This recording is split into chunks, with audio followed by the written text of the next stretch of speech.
Guys, how are you doing? Welcome to a brand new video. Okay, so if you're new to the channel, my name's Simon Smith and this is my channel SAS Golf, and basically we're on a mission to become a decent tournament professional, shooting sub 70 scores. Now unfortunately the season hasn't gone the way we wanted to do, but it's definitely not down to my short game, and I'm going to show you how and why. So 6 months ago, if you've been with the channel for quite a while, you know I put this video out called Short Game Surgery, and in the video I said that I was going to practice my short game 2 hours every day.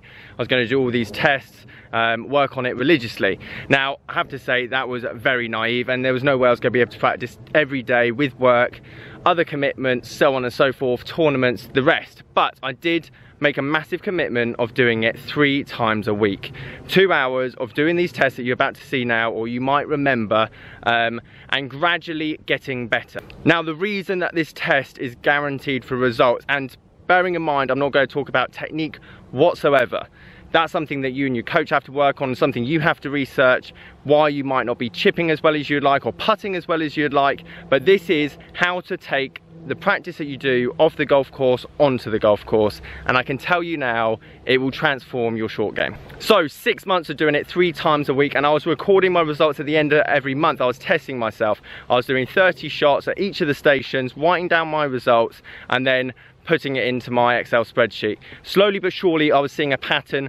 Everything was starting to go up, all my scores started getting better, and I got a lot more confidence, especially out on the golf course. Now the last 4 tournaments I've played in, okay, the scores haven't been the way I wanted them to be, but my God, is my short game so much better. I'm not talking that I'm putting it with inside a foot, with inside 50 yards all the time, but I'm talking about that my bad shots just aren't as bad and I'm getting away with it. I might have a 30-yard chip and I might put it to 7 foot and I might be disappointed, yet I hold the putt.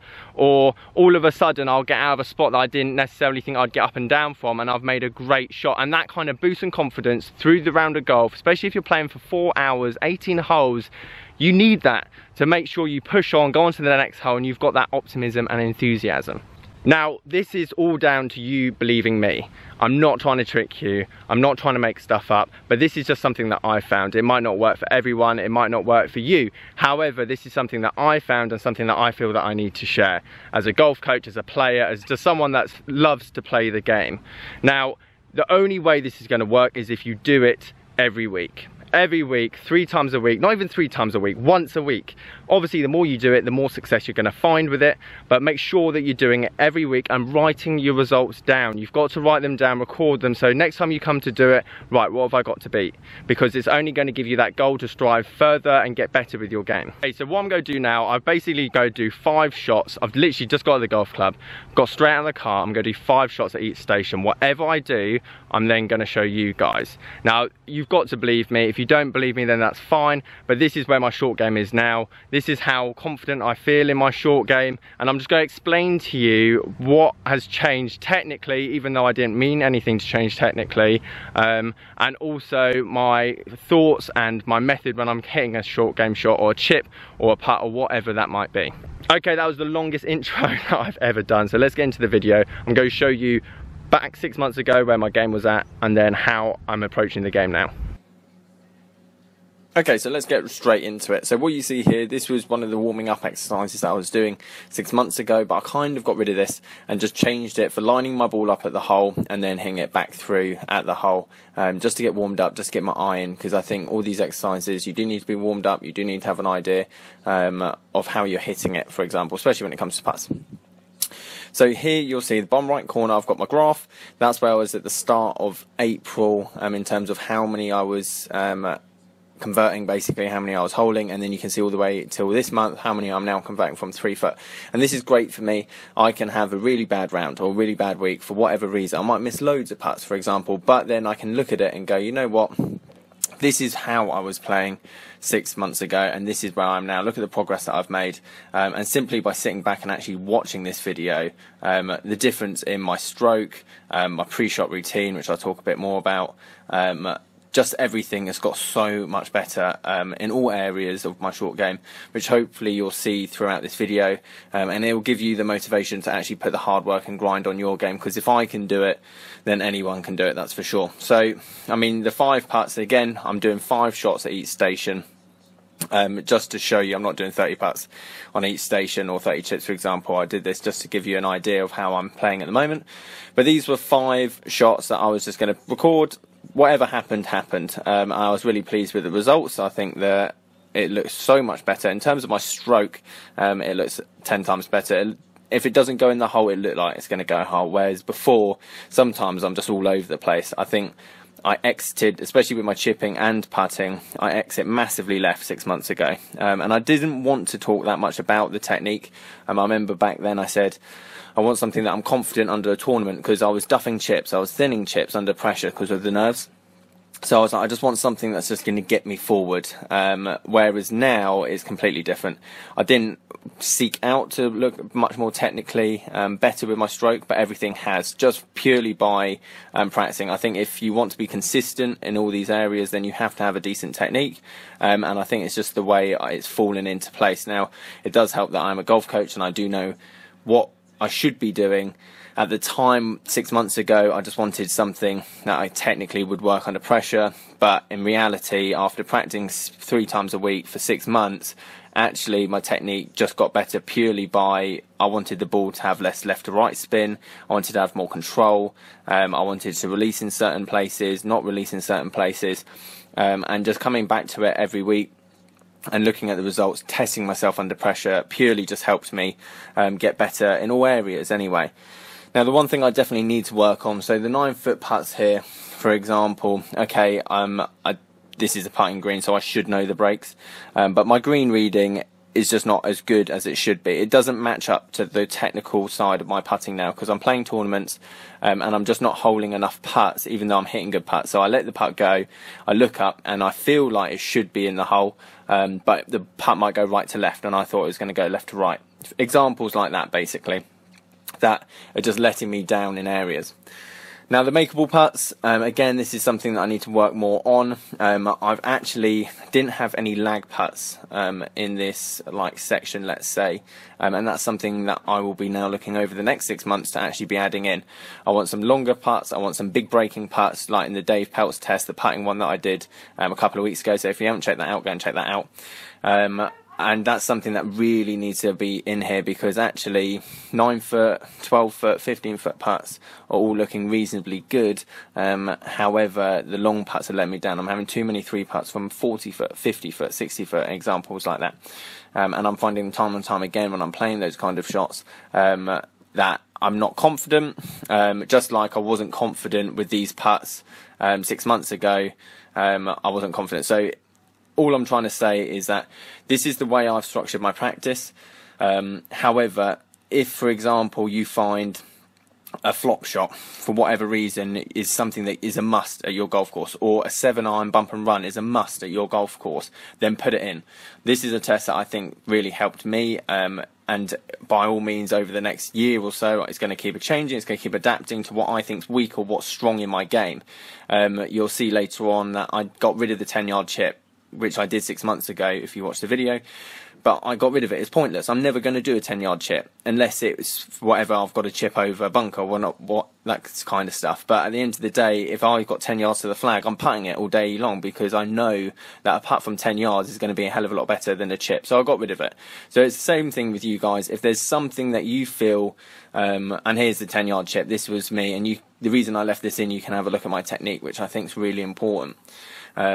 Head down, very rigid. The club's exiting massively left each time, which means I'm pulling them, I'm pushing them, and I'm just relying on the club face being open to the target to try and get it somewhere near the hole. You can see the consistency is just not good enough. And then we move on to the 20-yard chips as well. So this is something that I have left in, but again, with the 20-yard chips, it just exaggerates my mistakes and my flaws in my chipping and what was 6 months ago. So all I'm trying to say is you've got to tailor this to yourself. By all means, use the ones that I'm doing here. Use all the exercises I'm doing, but add stuff in. Add stuff in that you think that might help your game for whatever reason it might be. So, for example, I will add longer putts in for these kind of shots because I think it's key. It's letting me down at the moment, and hopefully in 6 months' time I'll be able to say, you know what, I haven't had a 3-putt in the last 7 rounds, 8 rounds, 10 rounds because I keep practicing lag putts. So 20-yard chips, and again, I just feel so much more confident. the thought on a tournament now of fatting a chip or thinning a chip's just out of my mind. I hit a slightly weak one here. You can see I've left for that about 10 foot, 8 foot short of the flag, but that's the worst my chipping would be, if that makes any sense. And I might even hold that putt in a tournament. Does that make sense? So, okay, rather than my bad shot now being out the back of the green and I've now made double from nowhere, it's a case of, okay, well actually I've still got a kind of good chance for a par, and then 9 times out of 10, 8 times out of 10, I'm going to be making decent up and downs anyway. My up and down stats have gone through the roof, and again, I just feel so much more confident. So you see here, no green chips. So this is basically, again, a 15-20 yard chip, not even that, and you've got to clear whatever it is. So we're quite lucky, we've got like this little flower bed that I use. Again, it's trying to use your hands and control, and again, I exit so much left to right here, so it's so difficult to judge how hard I'm hitting it. Whereas I know the bushes are in the way, but you can see now with my chipping, I'm trying to get the club to stay at the target for a lot longer, meaning that I'm coming more into out, meaning that I'm getting less side spin, a lot more back spin, and it's just easier for me to control.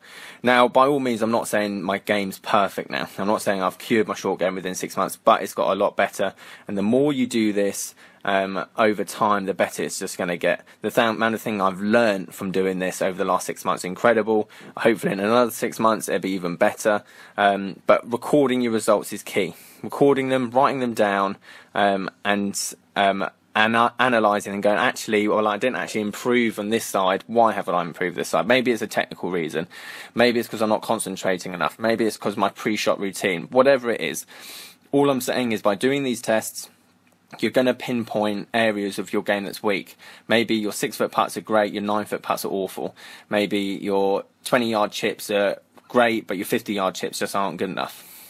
Anyway, so you got the 50 yard ones here. Now this is difficult. I did this with inside 6 foot, not 3 foot, just because how far it is away. So anything inside 6 foot is good.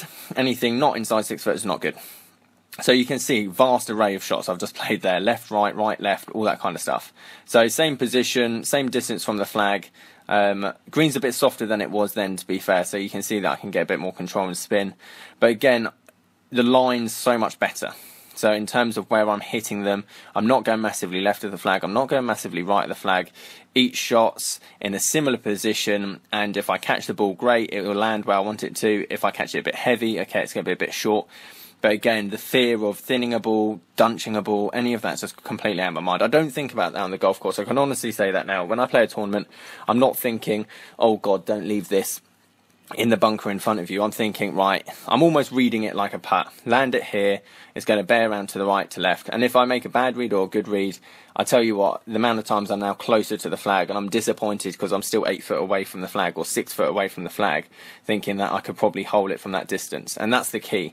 I'm not saying that I'm going to do it every time, but the idea, the mentality behind this now is so much better, and the consistency for me has just gone through the roof. So, best thing I've ever done in my short game. It's really helped me. I hope you guys, it's a big commitment. It's a big commitment. I hope you guys take this up and do it. It does take a lot of time, especially if you want to just go and play 9 holes. I can tell you now, forget 9 holes a week and just do this, because it'll make it a lot better. Okay, so the how many. Now, it took me 82 to do this last time. 82 shots to get it in the hole. I was left, right, left. And again, for the reason I said last time, it was just awful. I was all over the place. However, I did this first time, so I've just dropped balls down. This is the how many now. And, well, yeah, I did it first time, basically. I've chipped it, it's gone straight at the hole. And to be honest, I couldn't believe it. I was like, well, no one's actually going to believe me that I did it first time. So then I took it back and I decided to do it again. How long will it take for me to get two in a row, for example? Or not 2 in a row, but how long will it take me to get a second one? So I did it again, and you can see how each putt, chip now, rather than the previous example, all of them are threatening. All of them are threatening the hole, which means that when I'm playing tournaments from this distance, you know what, sometimes they are actually going to go in the hole, and it's all about averages game, just all about averages. And again, all of those looked like they had a chance, and it was only another 8 chips, 7 chips until I chipped it in again. So you can see the massive improvement that I've made in my game. I feel so confident now, and again, it's going to help you. If you struggle with a short game, trust me, you need to do these. And then the coconut shy, I kind of scrapped. I still do it as a practice idea because it's great for picking a point and hitting it towards a target, but I got rid of it altogether just because I didn't feel like I had time to do that as much in my practice regime. Anyway, guys, there we go. Okay guys, there you have it. There is what I've been doing for the last 6 months to improve my short game, making sure that it's structured, it's efficient practice, not just quantity even, it's quality as well. And I just think that it's made a massive difference in my game, the confidence I have now, especially under pressure, and that's the key, using it under pressure. Guys, if you like this video, give it a thumbs up. As always, please subscribe. I'll catch you guys later.